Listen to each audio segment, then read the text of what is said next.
Mereka melihat sekeranjang apel emas yang terlihat menggiurkan. Setelah melihat sekitar, setiap orang memakan satu apel.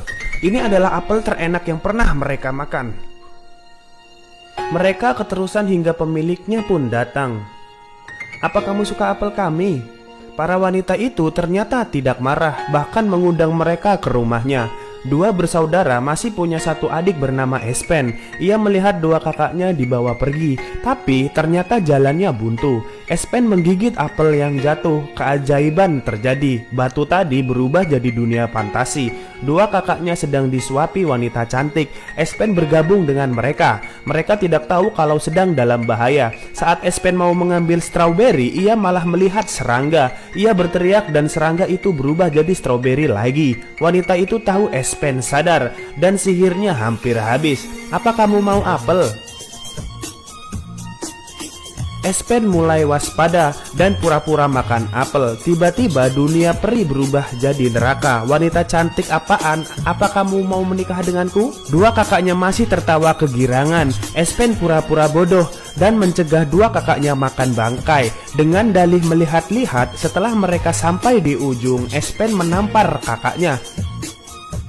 Akhirnya mereka pun sadar. Hampir saja jantung mereka loncat keluar. Setelah kejar-kejaran, akhirnya mereka berhasil melompat keluar tepat sebelum batu tertutup.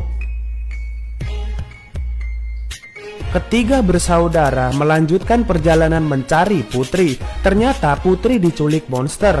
Raja mengadakan sayembara yang berhadiah uang triliunan. Tiga kakak beradik ini bertekad menyelamatkan putri. Putri disekap di dalam goa, pintunya disumbat batu. Saat pintu terbuka, seekor kambing masuk. Putri mengikutinya, tapi ia terkejut hingga jatuh terduduk. Di pintu gua ada tangan raksasa yang mencabik-cabik kambing. Demi bertahan hidup, Putri bilang, "Aku suka daging kambing mentah." Sementara itu, pangeran tetangga Tom tahu putri diculik. Ia menghadap raja dan menyatakan kesetiaannya. Tentu saja pangeran tidak tulus. Ia hanya ingin menjadi raja dan menikahi putri. Espen dan kakaknya mencari putri. Karena rumah mereka terbakar, mereka ingin membangun rumah dengan uang sayembara. Tapi dua kakaknya tidak ingin mengajak Espen, karena Espenlah yang membakar rumahnya. Mereka mengira Espen hanya beban, tapi Espen tetap mengikuti mereka dan memungut benda-benda di jalan. Ia juga membantu penyihir yang tersangkut dan diberi peta ajaib sebagai imbalannya. Penyihir bilang kalau ingin mengalahkan monster, Espen harus menemukan pedang ajaib. Setelah mendapat info ini, Espen mencari kakaknya. Saat mereka bertiga makan, pangeran melihat peta ajaib mereka dan ingin membelinya dengan mahal. Dua kakaknya tergoda, tapi Espen tahu tujuan pangeran tidak baik, jadi dia menolak. Perkelahian tak terelakkan.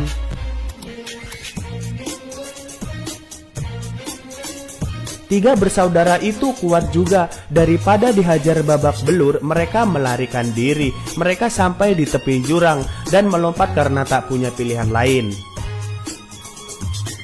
Untungnya mereka selamat. Mereka bertiga sampai di rawa 1000 pedang. Tentu saja masalah datang lagi. Di tengah kabut mereka terpisah. Monster rawa sedang mengincar mereka. Saat Espen menyelam untuk mengambil pedang, monster rawa bersiap menerkamnya.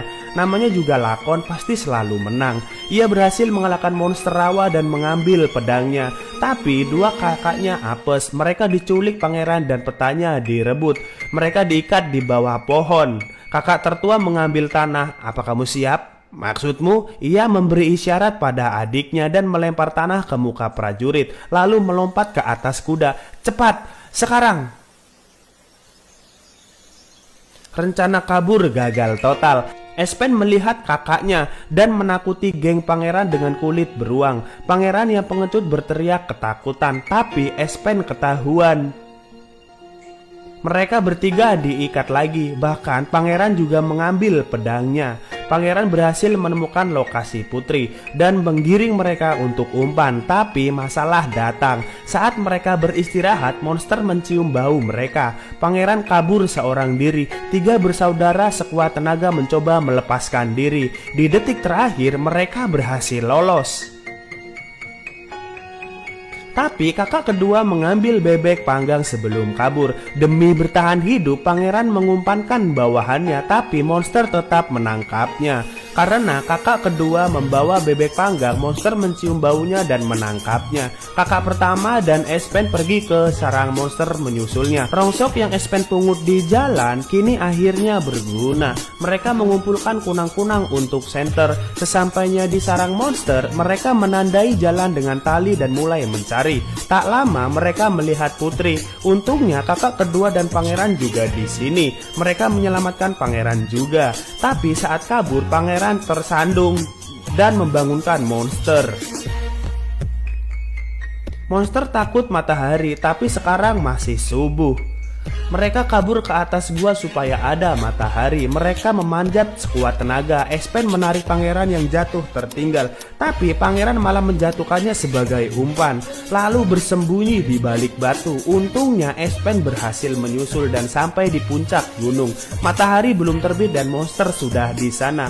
Mereka harus bertarung. Espen menghunuskan pedang ajaib, tapi kulit monster terlalu tebal. Pedang ajaib ternyata tak ada gunanya. Kakak tertua dipukul pingsan. Saat mencoba melindungi mereka, Putri mencoba mengalihkan perhatian monster. Espen terpikir sebuah ide. Ia mencari barang di tasnya dan mengambil cermin retaknya. Ia mengangkat cermin itu tinggi-tinggi dan memantulkan matahari. Cahaya matahari mengenai monster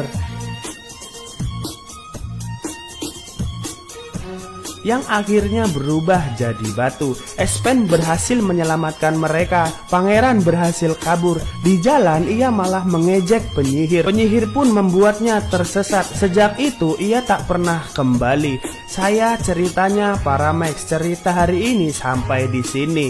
Terima kasih telah menonton film dari ceritanya Paramex. Sampai bertemu lagi.